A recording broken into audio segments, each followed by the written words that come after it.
Otvorila sa mi ďalšia téma, ktorá je veľmi častou témou, a to vtedy, keď človek prechádza osobným rozvojom, prechádza povedzme rozličnými retreatmi, rozličnými kurzami a vtedy zisťuje, že už veci vníma, chápe a vidí úplne inak ako ostatní.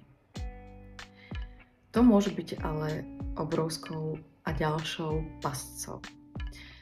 Častokrát to nazývame spirituálne ego a to je presne to, kedy už máme pocit, že toto som už pochopil, nechcem sa cykliť, ostatní to nechápu, som už inde, toto už mám spracované a podobné veci. A práve vtedy na nás môže hrať jedna časť nášho ega, ktoré tak radi teraz nazývame ako spirituálne ego, ale stále je to proste len hra nášho ega. A otázkou ostáva, prečo nás iritujú ostatní, keď to majú inak. Keď možno nepríjmajú tú našu pravdu ako tú všemožnú pravdu, všemohúcu, vševediacu pravdu. Čo to v nás vyvoláva? A navnímať si, že čo ak ten iný má tú svoju pravdu a čo ak tá jeho pravda je možno bližšie tomu, čo sa teraz má diať.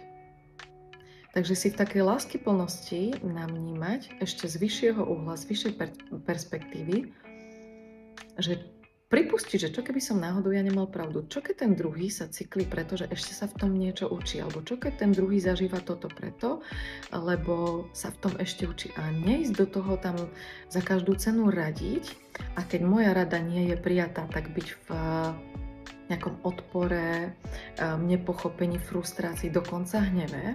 Ale čo keď toto je presne to najsprávnejšie, čo sa deje pre neho a čo keď aj mňa to teraz presne učí, že aha, aká časť mňa tu teraz chce mať pravdu, aká časť mňa tu teraz chce dokázať nejakú svoju pravdu alebo niečo, alebo že som mal proste v niečom pravdu.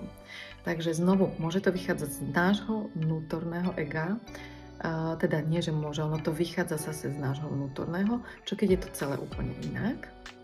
A tam sa len dostať do takého prijatia, pretože ak hovorím o tej božskej láske, tak tá je bezpodmienečná. A bezpodmienečnosť je presne v tom prijatí, pochopení, súcite, jemnosti, pretože každý z nás to môže mať úplne inak.